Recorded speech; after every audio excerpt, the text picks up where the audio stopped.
आइए देखते हैं जीव विज्ञान की शाखाएं ब्रांचेज ऑफ बायोलॉजी सभी परीक्षाओं के लिए महत्वपूर्ण है। साइटोलॉजी, इसमें कोशिका का अध्ययन किया जाता है। हिस्टोलॉजी, इसमें टिश्यू यानी ऊतक का अध्ययन किया जाता है।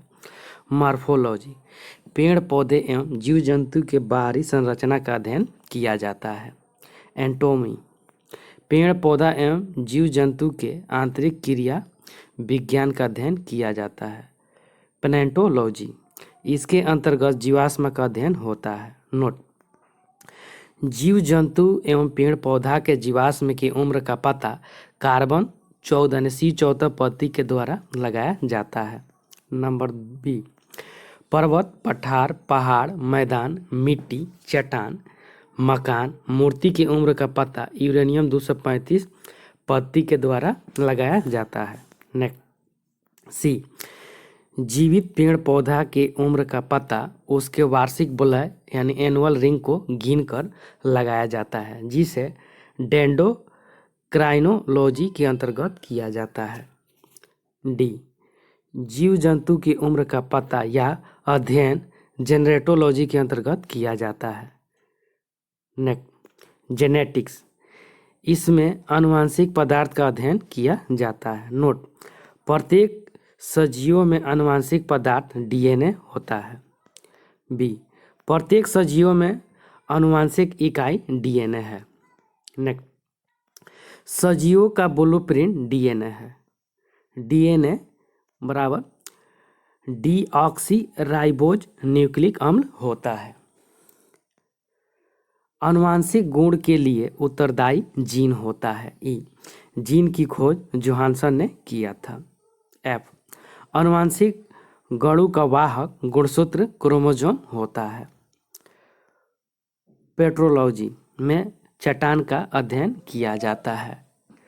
पेडोलॉजी में मिट्टी का अध्ययन किया जाता है। हाइड्रोलॉजी में पानी का अध्ययन किया जाता है। नोट: जलीय जीव जंतु को एक्वेटिक एनिमल और जलीय पेड़ पौधों को एक्वेटिक प्लांट कहा जाता है।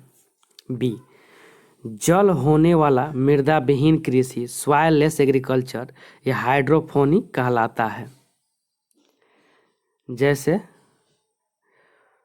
जैसे फल, जल फल, सिंघाड़ा आदि है। सी, वायु में होने वाला मिट्टी विहीन कृषि एरोपोनिक कहलाता है, जैसे मशरूम की खेती। यूथेनिक्स, वातावरणीय कारक का मनुष्य के विकास पर पड़ने वाला प्रभाव का अध्ययन किया जाता है। यूगेनिक्स, आनुवंशिक कारक या नियम में सुधार करते हुए जीव जंतु के विकास का अध्ययन किया जाता है। यूथेनिक्स, डीएनए चैन, प्रोटीन चैन, आरएनए के विकास पर पड़ने वाला प्रभाव का अध्ययन किया जाता है। नेक्स्ट ऑटोकोलॉजी, एक ही जाति के विकास का अध्ययन किया जाता है। नेक्स्ट टेक्सोनॉमी या सिस्टमैटिक्स, इसके अंतर्गत जीवों के वर्गीकरण का अध्ययन किया जाता है। नेक्स्ट वर्गीकरण के लिए दिनामपत्ति बायोनॉमिकल सिस्टम को कैरोलस लिनियस नामक विद्वान के द्वारा किया गया, जिसका सबसे बड़ा खंड जगत किंगडम जबकि सबसे छोटा खंड जाति या स्पेसीज कहलाता है। नेक्स्ट हिप्नोलॉजी, निद्रा का अध्ययन किया जाता है। ओनेरियोलॉजी, स्वप्न का अध्ययन किया जाता है। फाइकोलॉजी में शैवाल या अलगी का अध्ययन किया जाता है। नोट: शैवाल का पुनः शरीर क्लोरोफिल बना होता है, जिसके कारण वह अपना भोजन खुद बनाती है। अतः शैवाल को स्वपोषी या ऑटोट्रोपिक कहा जाता है। नेक्स्ट माइकोलॉजी, इसके अंतर्गत कवक यानी फंगी का अध्ययन किया जाता है। नोट: इसके शरीर में क्लोरोफिल नहीं पाया जाता है, जिसके कारण ये अपना भोजन खुद न बनाकर सड़े गले पदार्थों से अवशोषण विधि के द्वारा ग्रहण करता है। अतः कवक को मृतोपजीवी टाइप्स कहलाता है। नेक्स्ट, यह कहा जाता है हेल्मिनथोलॉजी, इसके अंतर्गत वर्म का अध्ययन किया जाता है। एंटोमोलॉजी, इसके अंतर्गत कीट या इंसेक्ट का अध्ययन किया जाता है। नोट, सभी सजीवों में सबसे बड़ा वर्ग कीट है, जबकि सबसे बड़ा संघ पाइथलम आर्थ्रोपोडा है। नेक्स्ट, आराचोकोलॉजी, इसके अंतर्गत मकड़िया स्पाइडर का अध्ययन किया जाता है। मायरेमिकोलॉजी, इसके अंतर्गत चींटी का अध्ययन किया जाता है। नोट, चींटी के डंक में पाया जाता है, जिसके कारण फॉर्मिक एसिड मेथनोइक अम्ल लहर देता है। नेक्स्ट, ऑर्निथोलॉजी, पक्षी या एवियस का अध्ययन किया जाता है। सेरियोनोलॉजी, इसके अंतर्गत सरीसृप या रेप्टिकल का अध्ययन किया जाता है। मेमनोलॉजी, स्तनधारी का अध्ययन किया जाता है। कार्डियोलॉजी, हृदय का अध्ययन किया जाता है। ओस्टियोलॉजी, हड्डी का अध्ययन किया जाता है। कोंड्रोलॉजी, उपास्थि कार्टिलेज का अध्ययन किया जाता है। सार्कोलॉजी, इसके अंतर्गत मांसपेशी का अध्ययन किया जाता है। न्यूरोलॉजी, इसके अंतर्गत तंत्रिका तंत्र का अध्ययन किया जाता है। नेफ्रोलॉजी, इसके अंतर्गत किडनी का अध्ययन किया जाता है। नोट, तंत्रिका तंत्र की एक इकाई न्यूरॉन है। बी, किडनी की एक इकाई नेफ्रॉन है। सी, लंग की एक इकाई अल्विलियो है। नेक्स्ट, हेमेटोलॉजी, खून या रक्त का अध्ययन किया जाता है। सार्कोलॉजी, ब्लड सीरम का अध्ययन किया जाता है। एंडोक्राइनोलॉजी, इसके अंतर्गत अंतःस्रावी ग्रंथि, एंडोक्राइन ग्लैंड, नलिका विहीन ड्यूक्लेक्टलेस ग्रंथि का अध्ययन किया जाता है। एक्सिरोनोलॉजी, इसके अंतर्गत बहिस्रावी ग्रंथि या नलिका युक्त ग्रंथि ड्यूकेटेड ग्लैंड का अध्ययन किया जाता है। ऑन्कोलॉजी में कैंसर का अध्ययन किया जाता है। नोट, कैंसर रोग हमारे शरीर में अनियंत्रित कोशिका विभाजन के द्वारा होता है। यह एक असंक्रामक रोग है, अनकॉन्टेमेंटेड डिजीज है, अर्थात जिसको होता है वहीं तक सीमित रहता है। बी, कैंसर के इलाज के लिए कोबाल्ट-60 का प्रयोग किया जाता है। सी, कैंसर के इलाज के लिए विधि को कीमियोथेरेपी कहा जाता है। ओओलॉजी में अंडा का अध्ययन किया जाता है। ओटोलॉजी में कान का अध्ययन किया जाता है। ओंडोलॉजी में दांत का अध्ययन किया जाता है।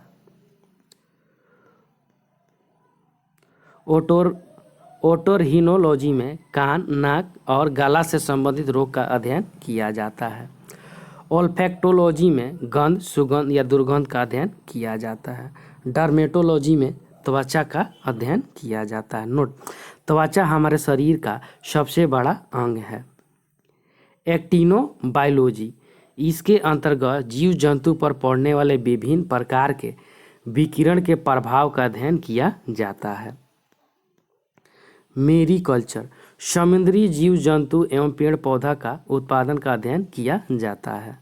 पीसीकल्चर में मत्स्य उत्पादन का।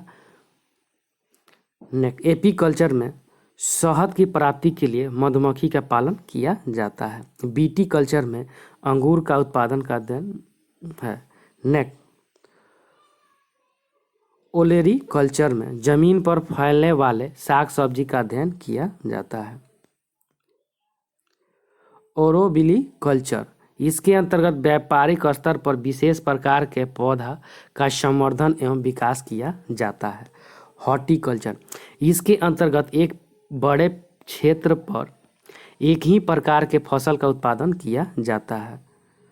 वर्मीकल्चर, केंचुआ का पालन किया जाता है। सिल्वीकल्चर, वनों का विकास एवं अध्ययन किया जाता है। नोट, जैविक उर्वरक वर्मी कंपोस्ट बायो फर्टिलाइजर की प्राप्ति के लिए केंचुआ पालन किया जाता है। नंबर बी, केंचुआ को किसानों का मित्र या भूमि की उर्वरता मापने वाला बैरोमीटर या प्राकृतिक हलवाहा कहा जाता है, क्योंकि केंचुआ के द्वारा मिट्टी को हल्की कर दिया जाता है, जिससे मिट्टी में O2 की मात्रा में वृद्धि हो जाती है और मिट्टी की उर्वरता बढ़ जाती है। लाह कल्चर, लाह की प्राप्ति के लिए लाह के कीट का पालन किया जाता है। नोट, लाह के कीट को कुसुम बेर या पलाश के पौधा पर पाला जाता है।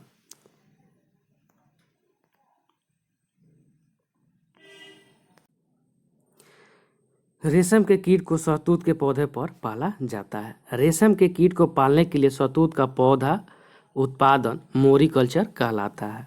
नंबर सी, रेशम के कीट की 4 अवस्थाएं होती है। नंबर 1 अंडा, नंबर 2 लार्वा, नंबर 3 प्यूपा तथा नंबर 4 कोकूड़ होता है।